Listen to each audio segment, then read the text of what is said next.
When I say it's a beginner-friendly video, I mean it.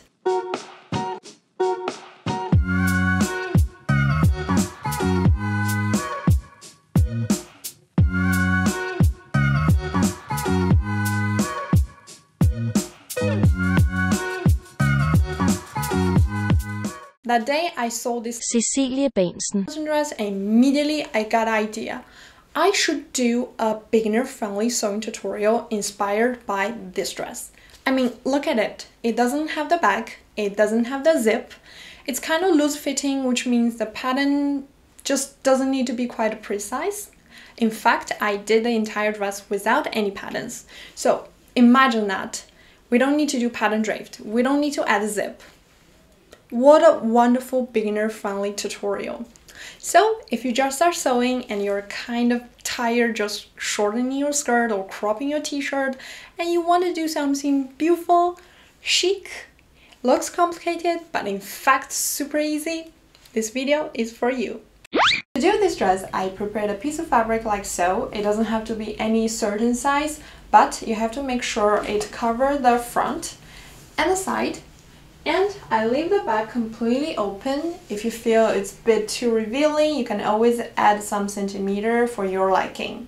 Now I'm just going to mark how big that I want my front opening to be so I can draw the armhole next to it. Here's me cutting the armhole. I didn't do any measure work here, I just freehanded. Since the sleeve is very big and fluffy, I try to make the armhole bigger than the average.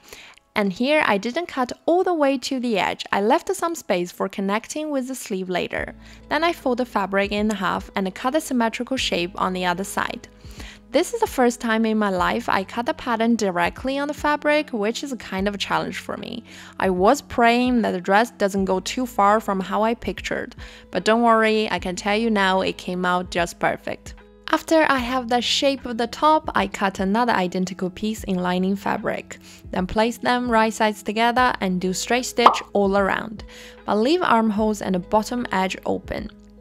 Well, I actually made a tiny mistake here, but don't worry, it can be fixed very easily. After the sewing, I trim the fabric around the corner, then I flip the top right side out and iron everything flat. Then I realize a problem. Where is that self-tie waist belt? You know, the one on the back to hold the top closed and also the most essential element of this dress. After I realized I made a mistake when this whole video is supposed to be simple and easy, it caused me such a frustration. I couldn't keep working, so I went out to have something sweet. Okay, it was just me being lazy and trying to have a proper excuse for having some cream puffs. But who can blame me for that? Okay, back to work. To create this waist belt, I prepared 4 strips of fabric, more than half a meter. I used some lining fabric here just because I don't have enough original fabric. Then I sewed 2 of them right sides together all the way around the edge and leave one end open, so I can flip it right side out and iron it flat. I repeat the same steps for the other side, then I rip the side seams but not completely, only enough for me to place those strips in between 2 layers like a sandwich. Then I sew them back together. Well, since everything is fixed now, I can keep going as planned. Next step is to attach the sleeve. I cut the fabric from one side all the way to the other side, make it as long as possible. Then I separate the fabric in half and cut the sleeve directly. Again, totally freehand. But this time, I don't feel nervous at all, because I know the sleeve will be fine as long as it's big enough. Since there's no shoulder on this dress, the shape of sleeve really doesn't matter. Just cut the biggest sleeve as you can. Here's my measurement, you can use it as a reference. Then I just sew the sleeve closed and it's ready to attach. Here I pin the sleeve and the half armhole together to make sure the seam line of the sleeve is right in the middle. Then make a straight stitch.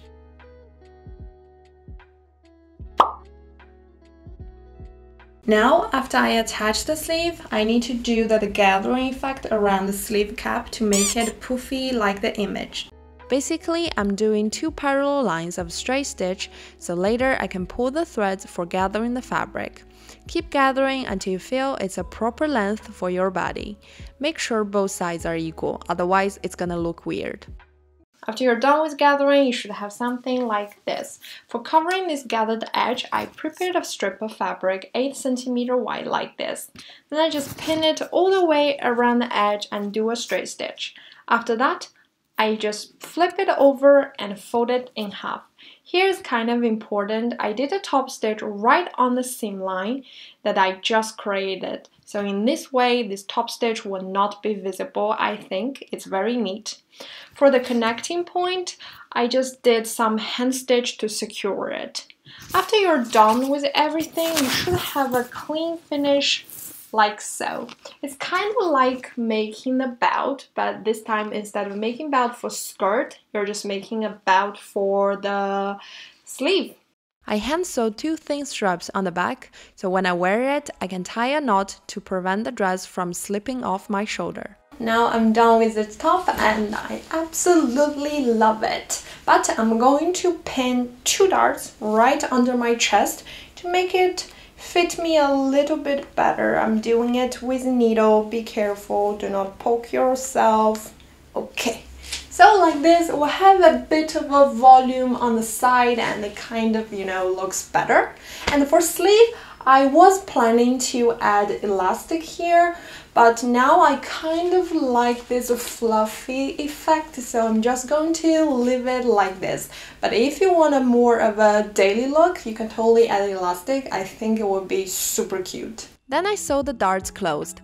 This step is actually kind of necessary. If you don't do it, the dress may look like a maternity dress, unless that's what you want. I mean, congratulations! Finally, the skirt. Here I used all the fabric that was left, which is this giant rectangle. I did 2 parallel lines of straight stitch along the top edge for gathering the fabric, but I leave some empty space on both ends, which are going to be the back skirt. After I'm done with the gathering, I place the top on the skirt, put them right sides together. Then I place another lining skirt right on the top. The lining skirt should be a bit shorter than the actual skirt. Then sew them all together. Here's something important. Since it's an open back dress, stitch only the gathered part with the top. And for the back, just sew the skirt and lining together. Later, I will add an elastic band on the back. After everything is sewed together, I sew the center back closed. The dress is pretty much done. Now let's add the elastic band on the back. Since the skirt is 2 layers, I did a top stitch 1 cm away from the edge to create one casing for adding elastic band. Then I use a safety pin to help the elastic go through it. Then sew the elastic down on both ends with a straight stitch. Finally, I just hem the raw edge by folding it twice and make a top stitch. Now it's time to enjoy the final look together. To be honest, making this dress really opened a new gate for me. I've been doing all my clothes very academic way, which means I strictly follow each step that school has told me. Drafting patterns, making prototypes, repeat the steps until you have perfect patterns. This time, instead of treating it as a serious job, I was simply enjoying the process and the result turned out just beautiful. I'm definitely going to try to create more no pattern projects, but my professors really shouldn't see what am I doing right now. Anyway, if you like my video, please subscribe to my channel and don't forget to give me a like. I will try to post a video more regularly. So, see you next time!